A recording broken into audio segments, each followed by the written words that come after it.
합독하시겠습니다. 시작.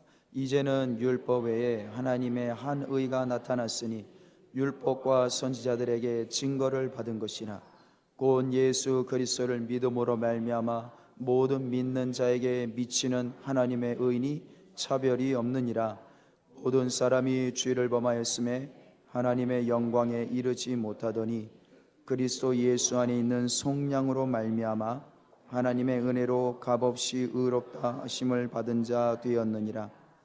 이 예수를 하나님이 그의 피로써 믿음으로 말미암는 화목제물로 세우셨으니 이는 하나님께서 길이 참으시는 중에 전에 지은 죄를 간과하심으로 자기의 의로우심을 나타내려 하심이니 곧 이때에 자기의 의로우심을 나타내사 자기도 의로우시며 또한 예수 믿는 자를 의롭다 하려 하심이라. 그런즉 자랑할 때가 어디냐? 있을 수가 없느니라. 무슨 법으로냐? 행위로냐? 아니라 오직 믿음의 법으로니라. 그러므로 사람이 의롭다 하심을 얻는 것은 율법의 행위에 있지 않고 믿음으로 되는 줄 우리가 인정하노라. 하나님은 다만 유대인의 하나님이시냐? 또한 이방인의 하나님은 아니시냐? 진실로 이방인의 하나님도 되시느니라. 할례자도 믿음으로 말미암아 또한 무할례자도 믿음으로 말미암아 의롭다 하실 하나님은 한 분이시니라. 그런즉 우리가 믿음으로 말미암아 율법을 파기하느냐? 그럴 수 없느니라. 도리어 율법을 굳게 세우느니라. 아멘. 이번 연휴가 최대 10일에 이르렀습니다. 한편으로 쉬시는 분들은 참 오랜만에 이런 긴 휴식을 통해서 재충전이 되셨을 것입니다. 그런데 또 한편으로 자영업을 하시는 분들은 굉장히 힘든 시간이기도 하십니다. 그런데 또 이 연휴가 휴식에 재충전할 수 있는 정말 황금 같은 이 시간이 굉장히 괴롭고 어려운 분을 제가 발견하게 되었습니다. 아마 여러분들께서도 잘 모르셨을 분들인데 누구냐? 제가 우리 교회에 편지 한 통을 받아서 그 편지 내용을 읽고서야 깨닫게 되었습니다. 그 편지는 저 교도소 안에서 보낸 편지입니다. 우리 교회가 작은 액수지만 매월 후원하며 기도하는 제수자들이 있지 않습니까? 그 중에 한 분이 편지를 추석 직전에 편지를 써서 보내셨는데 뭐라고 되어 있느냐? 이번 10일 연휴가 우리의 교도소 안에 있는 사람들에게는 굉장히 괴로운 시간입니다 라는 거예요. 왜냐하면 교도관들도 휴식을 갖게 됩니다. 모든 일정이 다 멈춥니다. 그 안에서도 멈춰요. 어떻게 될까요? 하루에 30분, 1시간 교도소 담장 안에 바깥에 쇠창살 바깥에서 운동하는 시간이 없다는 것입니다. 10일을 꼬박 그 안에서만 갇혀 지낸다는 거예요. 물론 지은 죄가 많은 사람들이니 그 정도 고통 당해야 된다 할 수도 있는데 그분들이 이 10일 추석이 너무너무 두렵다는 이야기를 편지로 보낸 것을 읽게 되었습니다. 어떤 사람에게는 이 연휴가 추석이 10일의 기간이 너무너무 마음의 편안함을 주고 가족들을 만나고 기쁨을 얻고 재충전을 얻는 그야말로 생명을 경험하는 시간이 될 수 있는데 어떤 사람들에게는 이 10일의 연휴가 이 휴식이 고통스럽고 괴로움이 시간이라는 것을 알게 되었습니다. 여러분 이 휴식이 그렇습니다. 우리의 인생이 또 이와 같지 않습니까? 또 이 쉼을 가지면서 저는 느낀 점이 있는데 참 사람이 열심히 성실히 살았구나라는 것을 다시 한번 깨닫게 되었습니다.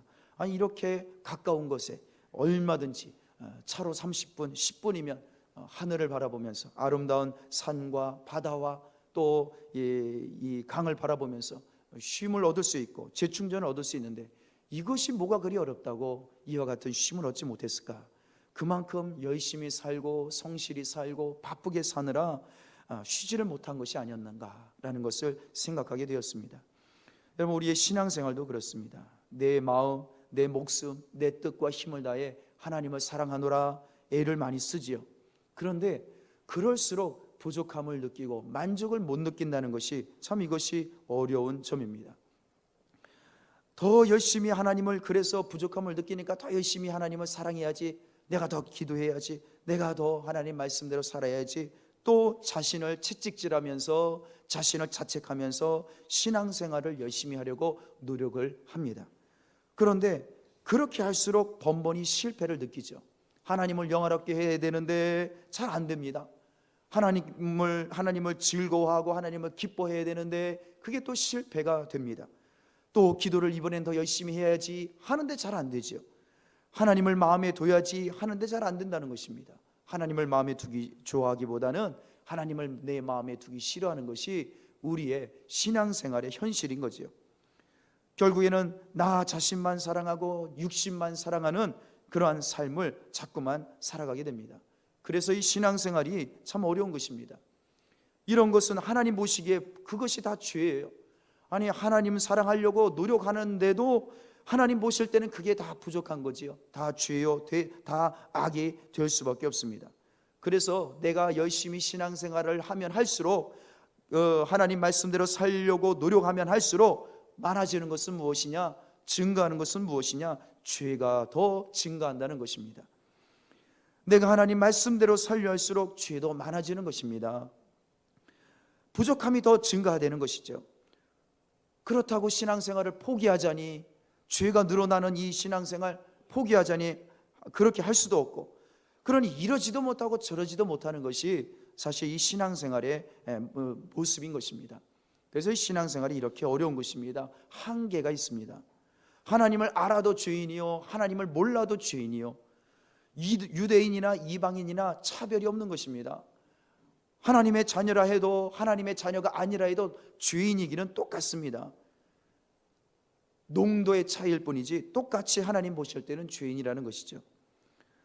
그러므로 모든 사람이 다 죄를 범한다는 말이 오늘 23절의 말씀이 이것이 맞는 말씀입니다. 모든 사람이, 여기에는 하나님의 백성이나 아닌 사람이나 다 포함이 되는 것입니다. 마태복음 19장에 보면요, 어떤 청년이 예수님께 나와서 질문을 합니다. 선생님, 내가 무슨 착한 일을 해야, 무슨 선한 일을 해야 영원한 생명을 얻을 수 있습니까? 이 청년은요, 영원한 생명을 얻기를 원했습니다. 하나님의 나라, 천국에 관한 질문을, 구원에 관한 질문을 예수님께 드린 것입니다. 그러자 예수님이 대답을 하십니다. 왜 선한 일을 나에게 묻느냐? 선한 이는 오직 한 분이시다. 네가 생명에 들어가려면 그 계명들을 지켜라 라고 대답을 하십니다. 선한 사람은, 선한 분은 오직 딱 한 분밖에 안 계시다는 것이, 착하신 분은 한 분밖에 안 계시다는 것입니다. 그분이 누구실까요? 하나님이시죠. 그러므로 착한 일, 선한 일이 뭐냐고 물으려면 예수님께, 내게도 묻지 말고 하나님께 물어야 된다라는 거죠. 그러므로 하나님의 말씀대로 행동하고 실천할 때에 그것이 바로 선한 일을 할 수 있고 착한 일을 할 수 있고, 그 결과로 생명을 얻고 영원한 생명을, 구원을 얻을 수 있다는 것입니다. 그러므로 하나님의 계명, 하나님의 명령, 선하신 착하신 하나님 말씀대로 실천해라. 그러면 영원한 생명을 네가 얻을 것이다. 너는 구원을 받을 것이다. 너는 하나님의 나라를 경험하게 될 것이다. 그래서 이 청년이 묻습니다. 어떤 계명입니까? 하나님의 말씀, 선하신 하나님의 말씀 중에 어떤 명령이, 어떤 말씀을 지켜야 됩니까? 묻습니다. 그러자 예수님 말씀하시지요. 살인하지 마라, 간음하지 마라, 도둑질하지 마라, 거짓 증언하지 마라, 내 부모를 공경하라, 내 이웃을 내 자신과 같이 사랑하라. 그래서 이 청년이요 대답을 합니다. 이 모든 것을 제가 다 지켰습니다. 선하신 하나님의 말씀을 내가 다 지켰습니다. 하나님 말씀대로 내가 다 지금까지 실천했습니다. 아직도 무엇이 부족합니까? 라고 다시 한번 또 두 번째 질문합니다. 이 청년은 정말 위대한 청년이 아닐 수 없습니다. 선하신 하나님의 명령을 하나도 빠짐없이 다 지켰다는 것입니다. 하나님 말씀대로 사는데 부족함이 없었다는 것입니다. 완벽한 신앙생활을 했다는 것입니다. 그러므로 이 청년은 영원한 생명, 또 하나님의 나라, 천국, 구원에 관해서는 누구보다도 자신감이 있는 사람일 것입니다. 더 이상 하나님 말씀대로 완벽하게 실천했기 때문에 신앙생활이 그야말로 완벽하고 완전하고 100점짜리 신앙생활을 했기 때문에 이 청년에게는 부족함이 없는 것입니다. 오히려 이 청년에게 모든 사람이 찾아가서 물었어야 할 것입니다. 이 청년에게 가서 어떻게 해야 이 하나님의 나라 영원한 생명을 구원을 하나님을 만날 수 있습니까? 라고 이 청년에게 물었어야 하지요. 그런데 이 청년이 완벽한 신앙생활을 해서 선하신 하나님 말씀대로 다 실천했으므로, 율법대로 다 살았으므로 영원한 생명을 가지고 있었을 법한 이 청년이 오히려 예수님을 찾아와서 예수님께 질문하죠. 영원한 생명을 어떻게 얻습니까? 그렇다면 이 청년은 왜 영원한 생명을 예수님께 또다시 물었을까요? 여전히 불안하다는 거예요. 하나님의 말씀, 선하신 하나님 말씀, 선하신 착하신 하나님의 명령대로 어려서부터 다 지키고 실천한 인생을, 완벽한 신앙생활을 했는데 여전히 불안한 것입니다. 여전히 자신이 구원을 받았나 못 받았나 불안한 것입니다.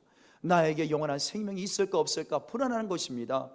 하나님 나라가 내 안에 있나 없나 불안한 것입니다. 확신이 없는 것이에요. 완벽하게 하나님 말씀대로 실천했는데도 여전히 그의 마음에는 나에게 정말 영원한 생명이 있을까? 내가 오늘이라도 죽으면 하나님 나라 갈 수 있을까? 내가 오늘이라도 죽으면 하나님이 부르시면 하나님을 뵐 수 있을까? 이것이 불안하다는 것입니다. 이 청년은 그러므로 이 마음속에 불안함이 있는 것입니다. 나에게 영원한 생명이 있는가 없는가 확신이 서지는 않습니다. 자녀가족 여러분, 이것이 인간의 신앙생활의 한계입니다. 인간의 종교생활의 한계가 바로 이것입니다. 내 행위로 열심히 구원을, 영생을, 생명을, 하나님 나라를 얻으려고 합니다. 그러면 그럴수록 우리는 불안을 느낄 수밖에 없습니다. 불안전하다는 것입니다. 이것이 우리 인간의 신앙생활의 한계입니다. 어쩌면 저와 여러분이 이 시간에 나와서 하나님을 예배하고 찬양하고 기도를 하고 신앙생활을 하는 이 시간, 저와 여러분의 모습도 어쩌면 이렇게 하면 할수록 불안함을 느낄 수밖에 없을 것입니다. 여러분, 내 행위로 예배를 하고 내 노력과 내가 어떻게 해야, 내가 어떻게 행동하고 어떤 착한 일을 하고 내가 어떤 노력을 해야 영원한 생명을 얻을 수 있을까?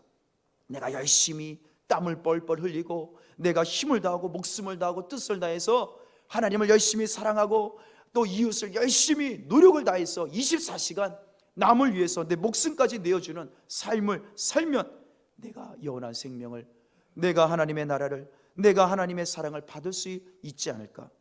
아마 그런 생각으로 더 열심히 신앙생활에 매진하는 분들도 없지 않아 있을 것입니다. 또 그렇게 해야 불안함이 해소가 될 것입니다. 그래서요, 연휴 기간 중에 쉬어도 쉼이 아닌 그러한 삶을 사신 분들도 있을 겁니다. 아이고, 새벽기도 하다가 연휴라고 새벽기도 쉬었는데 어떡하지? 라고 하시는 분들도 있을 거고, 아이고, 이 또 몸이 피곤해서 쉬긴 쉬어야 되는데 수요 기도에도 없고 금요 기도에도 안 나가면 내가 하나님 앞에 좀 불안하지 않을까?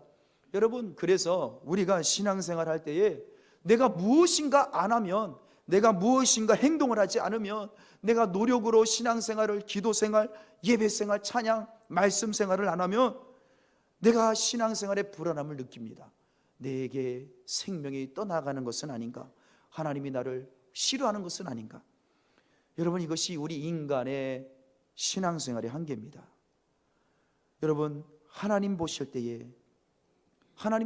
이것이 우리의 모습이라는 것이죠.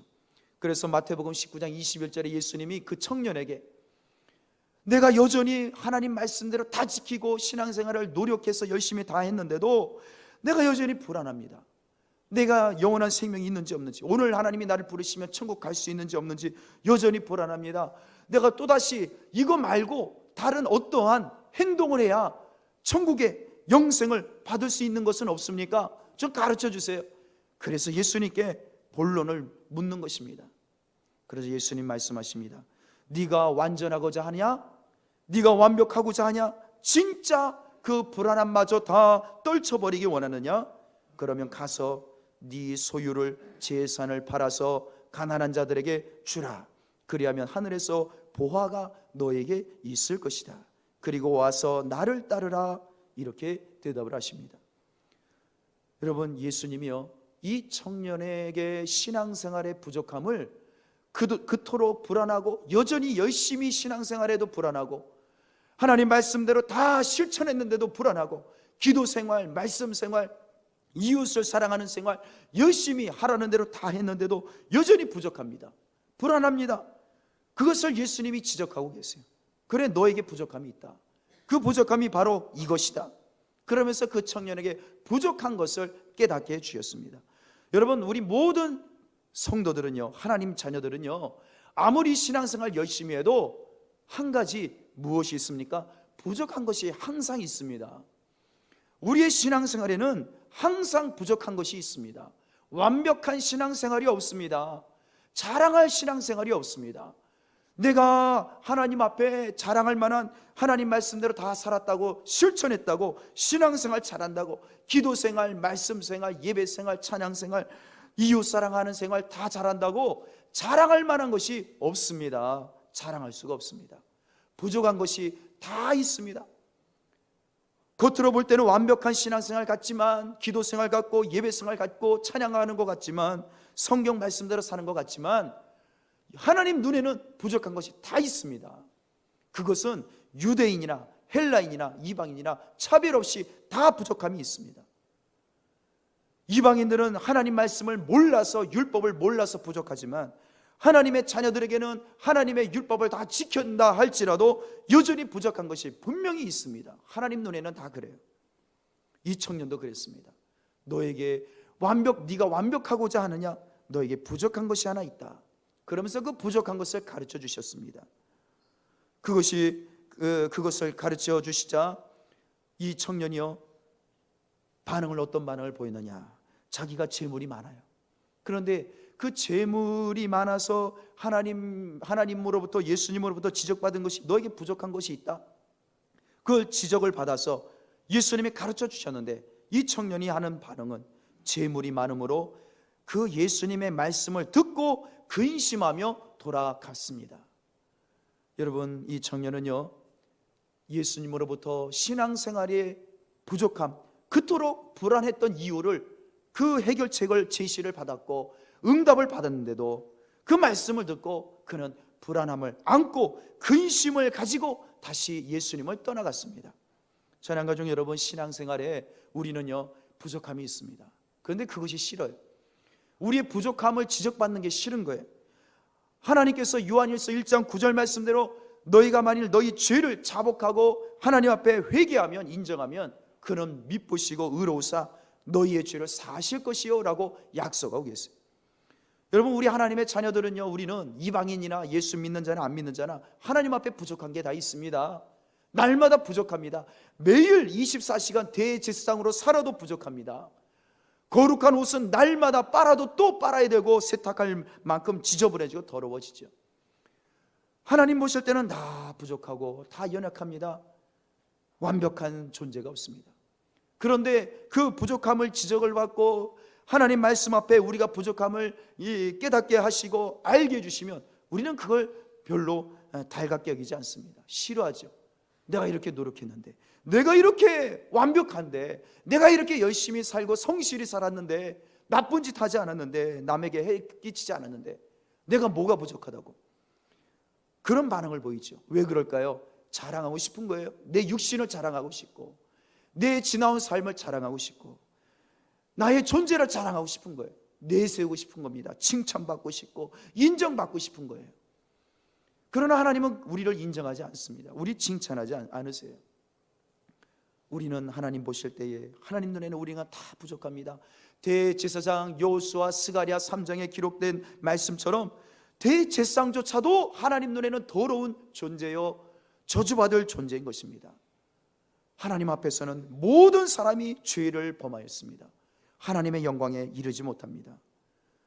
더 나아가서 이야기를 마태복음 19장 이야기를 들어볼까요? 그러자 제자들이 이 모습을 보고, 야, 저 청년, 하나님 말씀대로 완벽한 신앙생활을 한 저 청년, 존경스러울 만큼 신앙생활을 한 저 청년조차도 예수님이 너 부족한 것 있다 이렇게 말씀하시니 우리가 도대체 어떻게 신앙생활을 할까, 이렇게 속으로 탄식하고 있습니다. 예수님이요, 이 말씀을 청년을, 그 말씀을 하고 돌아가는 청년의 모습을 보고 이렇게 말씀하세요. 마태복음 19장 23절에 내가 참으로 너희에게 말하는데 부자는 천국에 들어가기가 어렵다. 다시 너희에게 말하는데 낙타가 바늘귀로 들어가는 것이 부자가 하나님 나라에 들어가는 것보다 쉽다. 이 청년에 대해서 참 부족한 점을 깨닫게 해주신 거예요. 그러자 이 제자들이요 그 말씀을 듣고 말합니다. 몹시 놀라서 묻습니다. 굉장히 놀란 거예요. 아니, 하나님 말씀대로 다 지켰는데 거기다가 또 이 부족한 것까지 또 해결해야 된다고 하니 이 제자들이 예수님께 묻습니다. 그러면 누가 구원을 얻을 수 있습니까? 저렇게 하나님 말씀대로 완벽하게 신앙생활한, 노력해서 신앙생활하는 저 이 죄를 멀리하는 청년도 하나님 나라 들어가기가 어렵다고 한다면 누가 구원을 받습니까? 천국 갈 사람이 몇 명이나 되겠습니까? 그렇게 질문합니다. 그러자 예수님 말씀하십니다. 마태복음 19장 26절에 사람으로서는 할 수 없으나 하나님으로서는 다 하실 수 있느니라. 이 말씀은 무슨 말씀이냐? 저 청년처럼 완벽하게, 완전하게 노력해서 쉴 수 없이 정직하고 진실하게 하나님을 사랑하고 이웃 사랑하는 노력을 완벽하게 해도 하나님 앞에 부족하다. 천국 가기에 부족하다. 인간의 노력으로는 하나님 나라에 들어갈 수가 없다. 하나님의 복을 받을 수 없다. 하나님께 생명을 얻을 수 없다. 그러나 인간의 노력으로는 불가능하나 하나님으로서는 다 하실 수 있다라는 것입니다. 그렇다면 구원은 어떻게 받는다는 말씀인가요? 내 행위로 노력으로 안 된다는 것입니다. 나의 힘으로는 절대로 안 된다는 것입니다. 오직 하나님이 구원을 선물로 주셔야만 구원을 받을 수 있다는 것입니다. 하나님이 구원을 은혜로 주셔야만, 하나님이 생명을 주셔야만 내가 생명 얻는 거지, 내가 노력해서 내 힘으로 내 이 행위로서 구원을 얻거나 생명을 얻고 내 노력의 결과로 내가 착한 일 해서 생명을 얻고 복을 받는 것이 아니라고 말씀을 하시는 것입니다. 찬양가족 여러분, 바울은 말합니다. 오늘 23절에 모든 사람이 죄를 범하였다. 하나님의 영광에 이르지 못한다 라고 선포하고 있습니다. 우리는 율법이 있어도, 하나님 말씀이 있어도 범죄합니다. 하나님 말씀을 완벽하게 지켜도 부족한 것이 분명히 있습니다. 하나님 노래는 부족해요. 우리는 신앙생활을 해도 어쩌면 내가 이렇게 했으니까 이제 하나님이 복을 주실 때가 되지 않았을까? 하나님께서 내가 행한 대로 이렇게 하나님이 생명을 주시고 이제는 나에게 하나님께서 하나님의 나라에 들어가게 하시지 않을까? 우리는 나의 행위를 자랑하고 나의 행동과 행위와 내 신앙생활에 하나님께서 반응을 보여주시기를 기대하고 있는 것입니다. 하나님이 인정해 주시기를 바라는 거예요. 하나님이 나의 행위를, 신앙생활을 칭찬해 주시기를 기다리고 있습니다. 여러분, 그것조차도 교만의 죄라는 것이죠. 하나님은 그런 것을 원하지 않습니다. 우리의 구원과 우리의 생명은 우리의 노력과 신앙생활에 있지 않습니다. 하나님 보실 때 모든 사람은 다 죄인입니다. 하나님의 영광에 이르지 못합니다. 그러므로 이 율법이 있어도 우리는 죄인이요, 율법대로 완벽하게 살아도 부족함이 있으니 어떻게 우리가 하나님의 영광에 이를 수가 있겠습니까? 그러므로 이 하나님의 말씀, 이 율법 외에, 이 율법을 지켜서 천국 가겠다고 하는 이거 외에 또 다른 하나님의 의가 필요한 것입니다. 죄인은 하나님께 가까이 갈 수가 없습니다. 그러면 우리가 하나님께 어떻게 이 시간 우리는 예배를 드리고 우리가 하나님을 찬양하며 기도를 하고 이 예배와 찬양을 하나님이 들으실 수가 있겠습니까? 하나님은요, 죄인의 찬양을, 예배를 받지 않습니다. 하나님은 죄인의 기도를 절대 듣지 않으십니다. 왜냐하면 하나님은 이사야 1장에도 하나님께서 너희 손에 피가 가득한 손으로 나에게 아무리 기도해봐라 내가 너희 기도를 들을까 보냐 라고 하십니다. 하나님은 죄인의 기도도, 죄인의 예배도, 더러운 자들의 찬양도 절대로 안 받으십니다. 오늘 이 자리 우리 예배도 하나님이 절대 받으실 수가 없습니다. 그러므로 이 시간이 하나님께는 아무런 가치가 없는 시간이죠. 우리가 아무리 이 시간 노력을 해도 이 예배, 이 시간은 하나님이 안 받으십니다. 찬양도 기도도 안 받으시죠. 그런데 우리가 이 자리에 왜 나와 있습니까?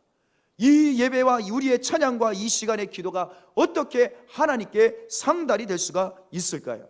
그 비결이 무엇입니까? 그것이 바로 25절에 나오는 단어가 있습니다. 바로 화목제물 때문이라는 것이죠. 화목제물. 24절에도 속량이라는 단어가 등장하지요. 속량, 이 속량이라고 번역했는데, 이거 어려운 단어인데요, 한문으로 어렵게 번역을 했습니다만 이 원어는 굉장히 쉽습니다. 몸값 지불이라는 단어입니다. 몸값 지불. 화목제물도 이와 같은 단어입니다. 화목이 무슨 말일까요? 두 사람이 싸웠습니다. 양측이 싸웠습니다. 두 사람이 이제 화해를 하게 하기 위해서 중간에 누군가가 등장을 해서 변호를 해주고 또 중재를 해주는, 그것이 바로 중보자요 화목제물이라는 의미인 것입니다. 양측이 도저히 화합할 수 없고 화해할 수 없는데 대신 누군가가 잘못한 것을, 양측에서 잘못한 것을 대신 몸값을 지불해 주는 것, 여러분 이것이 속죄 속량이라는 것입니다. 화목제물이라는 것입니다. 여러분, 우리는 하나님 앞에 이 시간 죄인이요, 아무리 하나님 말씀을 알고 신앙생활 열심히 하려고 해도 또다시 우리는 죄를 양산할 수밖에 없습니다. 그러므로 이 시간 우리가 하나님을 예배하고 찬양을 해도 우리는 또다시 범죄할 것이고, 예배 끝나자마자 우리는 마음으로, 생각으로, 눈으로, 손과 발로 범죄하는 데에 빨리 달려갈 수밖에 없는 더러운 죄인입니다. 어떻게 이 예배가 상달이 되겠습니까? 하나님이 예배를 왜 받으시겠습니까? 가증스럽게 보시죠. 이 예배가 어떻게 가능하게 됩니까? 바로 화목제물 때문에 가능한 것입니다. 우리의 이 더러운 죄인이 하나님 앞에 예배가 가능하도록 누군가가 이 죄인의 몸값을 대신 지불해 준 속량하신 분이 있다는 것입니다. 그 속량, 그 화목제물을 의지하여 하나님 앞에 이 시간 예배를 드리고, 그 나의 몸값을 대신 지불한 그 화목제물을 의지하여 찬양을 드리고, 그 몸값을 지불한 그 화목제물을 의지하여 기도할 때에 거룩하신 하나님이 나를 죄인으로 간주하지 아니하시고 의로운 자로, 의인으로 간주하셔서 우리의 찬양, 우리의 예배, 우리의 예물, 우리의 기도를 받으시는 줄 믿습니다. 그러므로 예배가 가능하게 되는 것이. 그러므로 찬양가족 여러분, 오늘 이 자리에 예배하러 나오셨을 때에 혹시 내 노력과 내 신앙생활, 내 의지, 내 행위를 의지해서 하나님을 예배하고 찬양하고 기도한다면, 예물을 드린다면, 하나님은 나를, 이 예배를 절대로 받으시지 않습니다. 예배를 드릴 때에, 찬양할 때에, 기도할 때에, 예물을 드릴 때에 하나님을 사랑하고 이웃을 사랑하는 일을 하는 것조차도 반드시 필요한 것은 무엇이냐? 이 더러운 죄인의 몸값을 지불한 화목제물이 필요하다는 것입니다. 그 화목제물을 의지하여 예배를 드리셔야 합니다. 그래야 하나님이 이 예배를, 나를, 이 죄인을 죄인의 예배로 간주하지 아니하시고 의인의 예배로 간주해 주시는 줄 믿습니다. 그러므로 오늘 이 24절에 나와 있는 하반절에 있는 말씀이 바로 그 말씀입니다. 속량, 몸값 지불, 예수 안에 있는 몸값 지불로 말미암아 하나님의 은혜로 값없이 의롭다 하심을 얻은 자 되었다. 찬양가족 여러분, 죄인은 예배를 드려도 죄인의 예배입니다. 그러나 어떻게 우리 예배가, 이 죄인인 내가 드린 예배가 의인의 예배가 될 수 있습니까? 그것은 화목제물을 의지해서 속량, 몸값 지불을, 이 죄인 대신에 저주와 사망을 담당한 어린 양, 속죄제물, 몸값을 지불한 어린 양 화목제물을 의지하여 예배 드릴 때에 죄인의 예배가 아니라 의인의 예배가 되는 것입니다. 그러므로 하나님께서 화목제물, 이 몸값 지불을 하여 드리는 예배를 드리는 자를 하나님이 무엇으로 인정하시는가? 24절 하반절에 의롭다 하심을 얻은 자라고 표현하고 계시는 것입니다. 이 단어가 한 가지 설명이 필요합니다. 의롭다 하심을 얻은 자라는 단어, 이 단어가요 좀 말이 길지 않습니까?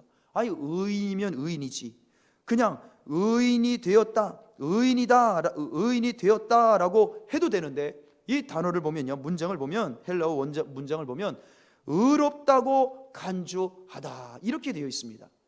의인이다 라고 할 수 있는 단어가 있습니다. 너는 의인이다 이렇게 안 하시고 의롭다고 간주하다, 깨끗하다고 간주하다, 깨끗하다고 선포하다, 흠이 없다고 여기다, 이런 단어를 썼다는 것입니다. 이게 무슨 말이냐면요, 뉘앙스가 좀 다릅니다. 너는 깨끗하다 와 너는 깨끗하다고 여긴다라는 것은 분명히 의미가 좀 뉘앙스가 다른 것이죠. 무슨 말일까요? 죄인이 갑자기 깨끗한 완벽한 의인이 되었기 때문에 의인이 아니라는 것이에요. 죄가 싹 사라지고 100% 순전한, 온전하게 100% 깨끗한 일만 행동하고 깨끗한 생각만 해서 의인이 되었다는 것이 아닙니다. 죄인이에요. 여전히 죄는 여전히 살아있습니다. 우리 속에는 여전히 눈과 입과 혀는, 우리 목구멍은 열린 무덤이요 더러움이 가득해요. 그런데 하나님이 어떻게 여기시느냐? 너는 흠이 없다고 내가 여기겠다라고 선포하신다는 것입니다. 이 단어가 바로 24절 하반절에 의롭다 하심을 얻은 자 되었다라는 것입니다. 네가 깨끗한 행동을 해서 네가 의인이 아니다. 네가 올바른 행동을 해서 옳은 자가 아니다. 네가 옳다고 이제부터 내가 간주하겠다라고 해서 하나님 편에서 우리를 의인으로 여겨주시겠다는 것입니다. 너는 이제 흠이 있지만, 너는 죄인이지만, 너는 더럽지만, 앞으로도 죄는 끊임없이 너에게 있을 것이지만 너를 죄가 없다고 내가 여겨주겠다. 이것이 바로 이 로마서에서 이야기하는 의인이라는, 의인이 되었다라는 말씀을 말하고 있는 것입니다. 찬양 가족 여러분, 그러므로 우리 모든 하나님의 자녀들은요, 내가 의롭기 때문에 의인이 된 것이 아닙니다. 깨끗한 행동을 했기 때문에 하나님이 너는 이제 죄가 없어졌다라고 인정하시는 것이 아니에요. 우리에게는 여전히 죄가 있습니다. 우리는 언제든지 죄 짓는 데 발이 빠르고 이웃을 피 흘리는 데에 손과 발이 빠른, 우리의 혀를 내뱉을 때마다, 말을 내뱉을 때마다 독사의 독이 나오는, 상대방을 죽이는 그런 악한 죄악들이 가득한, 독사의 독이 가득한 인생이 우리입니다. 하나님은 우리를 그렇게 보고 계세요. 우리의 현실은 그렇습니다. 그런데 우리가 어떻게 하나님을 예배할 수 있을까? 이 더러운 입으로, 이 더러운 손과 발로 하나님을 어떻게 찬양하고 예배할 수 있을까? 그것은 우리가 깨끗해져서, 갑자기 깨끗해져서가 아니에요. 예수 믿고 나서 갑자기 우리가 100% 깨끗한 행동만 하고 하나님 사랑, 이웃 사랑이 100% 완벽하게 행동하고 실천할 수 있게 되어서 의인이 된 것이 아니에요. 하나님이 온전히 내가 너를 이제부터는 흠이 있지만 흠이 없다고 여기겠다. 하나님이 그렇게 생각을 바꿔주셨다는 거예요. 우리를 그렇게 선포해 주신 것입니다. 너는 이제 의롭다고 간주를 받아야 된다. 하나님 편에서 우리를 그와 같이 선포해 주셨습니다. 그래서 죄인이 하나님 앞에 예배를 드릴 때에 이 예배가 가능하게 된 것입니다. 찬양 가족 여러분, 그러므로 이 하나님께 의롭다함을 받으려면 무엇을 필요로 하고 계십니까? 무엇을 요구하고 계십니까? 바로 화목제물이 필요한 것입니다. 그래서 구약시대 성도들은 하나님 앞에 예배를 드릴 때 항상 무엇을 가져왔습니까? 몸값을, 자기 죄인의, 이 더러운 죄인의 몸값을 지불할 어린 양을 가지고 왔습니다.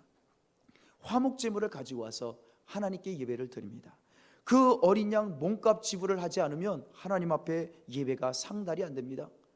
이 더러운 죄인, 이 악한 죄인의 죄값을, 몸값을 다 이 어린 양으로 지불을 해드립니다.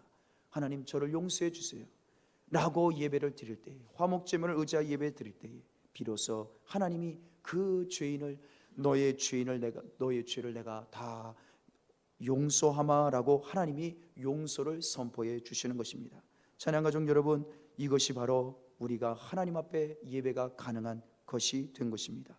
우리는 아무리 율법을, 하나님 말씀을 다 지켜서 노력해서 열심히 성실하게 행동을 해서 지킨다고 해서 하나님 앞에 의롭게 되지 못합니다. 깨끗할 수가 없어요. 그렇게 하면 할수록 죄는 많아집니다. 또 독소를 뿜고, 또 교만하고 자만하고, 또 나를 드러내고, 하나님 사랑과 이웃 사랑보다는 나를 사랑하고 돈을 사랑하며, 그렇게 독사의 독을 내뿜는 인생을 살 수밖에 없습니다. 그러므로 우리는 그런 상태로는 이 예배가 불가능합니다. 하나님 받지 않으십니다. 그러나 이 더러운 죄, 나의 죄를 인정하고 이 죄인의 몸값을 대신 지불할 화목제물을 우리는 끌고 와야 합니다. 어린 양, 이 화목제물을 끌고 와야 합니다. 그 어린 양이 누구인가요? 오늘 본문에 말합니다. 바로 24절에 말씀하십니다. 예수 그리스도 안에 있는 속량, 예수 그리스도, 25절에 말합니다. 이 예수를 하나님이 그의 피로써, 어린 양 예수의 피로써, 그 몸값을 지불하느라 흘리신 예수의 피로써 믿음으로 말미암아 화목제물이 되셨다라고 선포하고 있습니다. 그러므로 찬양가족 여러분, 오늘 우리는 그리고 날마다 24시간 우리의 노력으로는 하나님을 영광에 이르지 못합니다. 하나님의 생명을 받을 수 없습니다. 우리의 노력으로는 하나님의 구원을 받을 수 없습니다. 우리의 구원은 어떻게 이루어질까요? 하나님의 생명과 사랑은 어떻게 이루어지겠습니까? 오직 나의 죄값을 대신 지불해 주신, 화목제물 대신 속량해 주신 어린 양 예수 그리스도의 피를 의지해야 될 줄 믿습니다. 여러분, 이 예수의 피 어떻게 될까요? 어디서 가져올까요? 어디서 구경할 수 있습니까? 어디에 땅을 파면 나올까요? 우리가 40일 금식 기도하면 하늘에서 예수 어린 양의 피가 뚝뚝뚝 떨어져서 담을 수 있을까요? 그러면 구약제도의 성도들은요, 이 제사를 드릴 때에, 이 속죄 제사를, 화목 제사를 드릴 때 어떻게 드렸습니까? 어린 양이 내 죄값을 지불해 주는 대신, 내 몸값을 지불해 주는 대상이라고 믿었다는 것이죠. 그 믿음으로 하나님께 어린 양을 바쳤습니다. 그러면 그 믿음을 하나님이 보시고 어린 양이지만 윤영현으로 보시고, 죄 많은 윤영현의 죄값으로 보시고, 어린 양을 어린 양으로 보시는 것이 아니라 윤영현 죄인으로 보시고 어린 양을 받으시고 하나님께서 그 죄를 용서해 주셨죠. 구약시대에도 하나님은 믿음으로 제사를 드릴 때에, 몸값을 드릴 때에, 지불할 때에, 어린 양을 드릴 때에 하나님이 용서해 주셨습니다. 오늘도 마찬가지입니다. 오늘 이 예배가 어떻게 하나님께 가능하게 될까요? 어린 양 예수의 피를 우리가 어디서 구하여서 하나님께 예배 드릴 때마다 쓸 수 있을까요? 바로 믿음밖에 없는 줄 믿습니다. 예수 그리스도, 2000년 전 십자가에서 못 박혀 죽으신 예수, 그분이 내 죄값, 내 몸값을 지불하느라 피 흘려 죽으셨습니다 라는 사실을 마음에 믿을 때에 어린 양 예수의 화목제물의 역사가 일어나는 것입니다. 찬양가족 여러분, 그러므로 우리는 이 예수 어린 양의 피를 믿을 때에 우리의 찬양과 기도와 예배와 헌물과 우리의 사랑의 봉사가 하나님께 상달이 되는 것입니다. 그러므로 자랑할 데가 없어요. 이제는 우리 전에는 노력으로, 우리 행위로, 의지로 말씀대로 살려고 노력을 해서 하나님께 인정받고 복을 받고 영생 얻으려고 했으나 그건 다 쓸모없는 것입니다. 그럴수록 죄만 드러납니다. 교만의 죄만 드러나죠. 그러나 이제는 그 율법의 법 말고 새로운 법이 등장했습니다. 그 법은 무슨 법입니까? 27절에 말합니다. 믿음의 법이다 라는 것입니다. 예수 어린 양, 그분이 나의 몸값을 지불해 주셨습니다. 그분이 2000년 전 십자가에서 피 흘려 죽으신 것은 내 죄 때문입니다. 이 사실을 믿을 때마다 우리는 우리의 몸값을 하나님 앞에 계속해서 지불하게 되는 것입니다. 그러므로 우리는 이제 예배와 찬양과 또한 우리의 기도와 우리의 신앙생활에 무엇을 필요하게 된 것인가요? 무엇이 필요한 것인가요? 오직 예수를 믿는 것이 필요한 것입니다. 우리의 행위는 이제 끝났습니다. 오직 예수의 어린 양 예수의 피, 그것을 의지하시기 바랍니다. 믿으시기 바랍니다. 고백하시기 바랍니다. 하나님, 하나님의 아들 예수의 피로 내 죄값이 다 지불되었습니다. 아멘. 이것이 믿음의 제물인 것입니다. 이것이 믿음의 법입니다. 그러므로 우리는 더 이상 자랑할 것 없습니다. 자랑하기 위한 신앙생활이 필요 없습니다. 우리의 노력도 필요가 없습니다. 우리에게 필요한 것은 오직 예수 어린 양의 피를 믿는 것입니다. 오늘 이 말씀을 생각하시면서 우리가 찬양할 것이 있습니다. 우리 노력으로는 살 수 없습니다. 신앙생활도 우리 노력으로 안 됩니다. 하나님께 인정받을 수가 없습니다. 우리가 인정받을 수 있는 유일한 길은 나의 죄값, 몸값을 지불한 어린 양 예수의 피를 믿고 고백하는 것입니다. 우리 찬양 144장에 보면 그러한 찬양이 있습니다. 우리 예수 나를 위하여 십자가를 칠 때, 여러분 이 가사를 우리가 입술로 고백할 때에 믿음으로 고백하시기를, 믿음으로 찬양하시기를 주의 이름으로 축원합니다. 그럴 때에 이 찬양, 이 예배를, 이 시간을 하나님이 기쁘게 받으시고 놀라운 영광 나타내실 줄 믿습니다. 우리 함께 찬양합니다.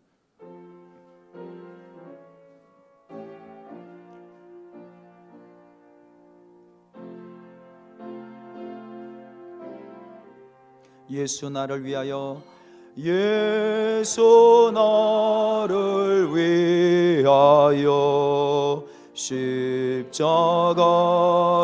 질 때 세상 죄를 지시고 고초당하셨네. 예수님 나의 죄 위하여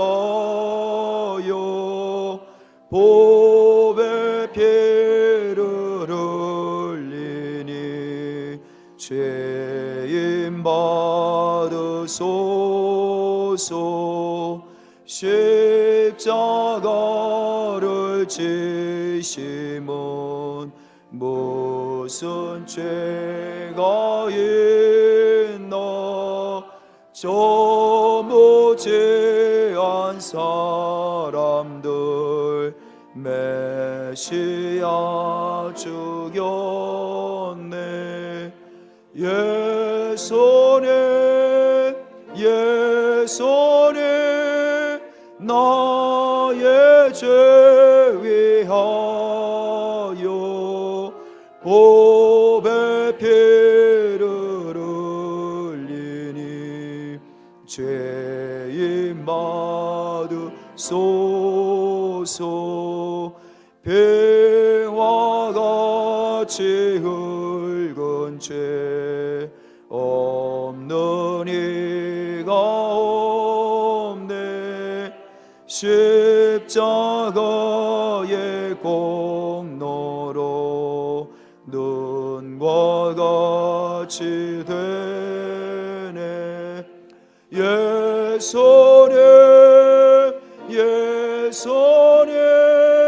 나의 죄 위하여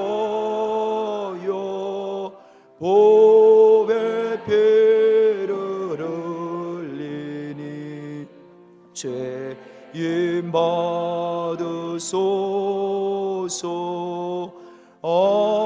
아름답다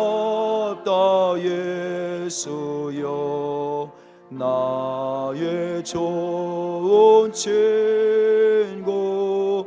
예수 공로 아니면 영원 영벌 받네. 예수님 나의 죄 위하여 보배 피를 흘리니 죄인 받으소서. 아멘. 우리가 신앙생활 할 때에 신앙생활 도저히 못하겠습니다. 하나님 나 할수록 어렵습니다. 자포자기 되고 아예 기도도 하기 싫고 예배도 아무 의미가 없고 또 감흥이 없고 찬양을 드려도 기쁘지 못하고 절망만 느끼시는 우리 교우들이 계십니까? 그럴 수밖에 없습니다. 우리 노력을 아무리 해도 안 됩니다. 어쩌면 예수님을 안 쳐다봤기 때문에 그럴 것입니다. 또 혹시 질병이나 또한 불치병으로 인해서 또는 이 사업이나 가정이나 직장의 문제로 인해서 인생의 여러 가지 결혼의 문제로 인해서 절망과 자포고 자기가 되신 분들이 계십니까? 인생의 수고하고 무거운 짐 때문에 절망 가운데 계신 분들이 계십니까? 어쩌면 우리가 예수님을 안 쳐다봐서 그렇습니다.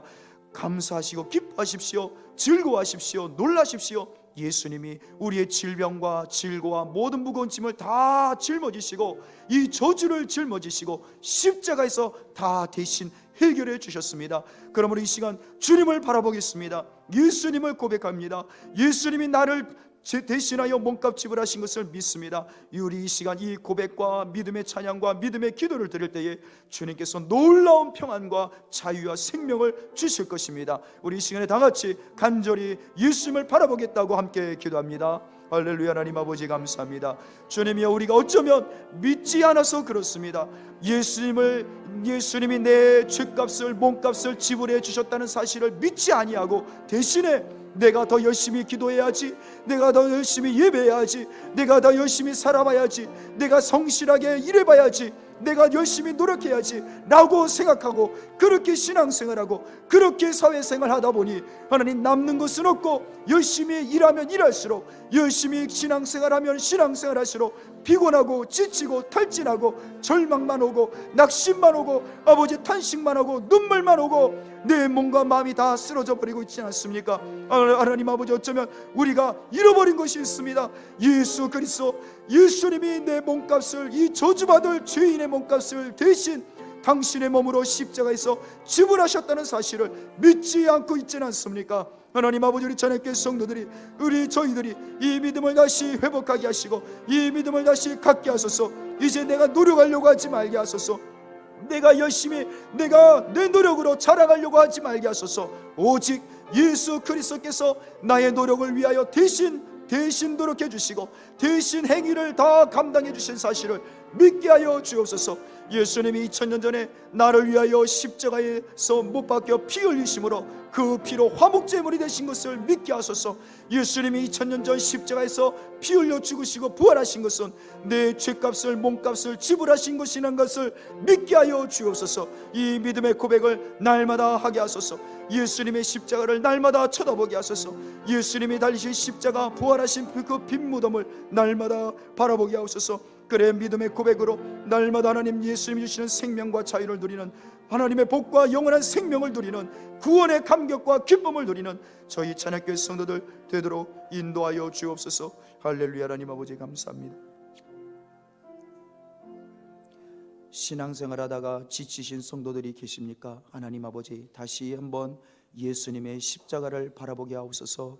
예수님이 2000년 전 십자가에 피 흘리신 것은 다름 아니라 내가 노력해도 안 되고 내가 열심히 살아도 안 되고 내가 성실히 살아도 안 되는 그러한 한계를 아시고 예수님이 대신 하나님의 아들 예수께서 십자가에서 내 몸값을 지불하시느라 피 흘려 죽으시고 부활하신 것을 바라보게 하소서. 믿게 하옵소서. 그것을 의지하게 하소서. 그러므로 날마다 이제 우리는 하나님, 내 노력으로 안 된다고 절망하고 탄식하지 말고 내 행위와 노력을 대신 지불하신 예수 그리스도를 생각하게 하소서. 예수님의 말씀을 묵상하게 하소서. 믿게 하소서. 의지하게 하옵소서. 누구든지 주의 이름을 부르는 자는 구원을 받으리라. 할렐루야. 하나님, 이번 한 주간도 날마다 심장 뛰는 순간마다 오직 예수의 이름, 내 몸값 지불하신 예수의 이름만 부르는 한 주간 되게 하여 주옵소서. 예수님의 이름으로 기도합니다. 아멘. 지금은 하나님 아버지 은혜와 예수 그리스도의 사랑하심과 성령의 교통하심이 이 자리에 참석한 우리 모든 교우들 머리 위에 이제부터 영원토록 함께 계시기를 간절히 축원하옵나이다. 아멘.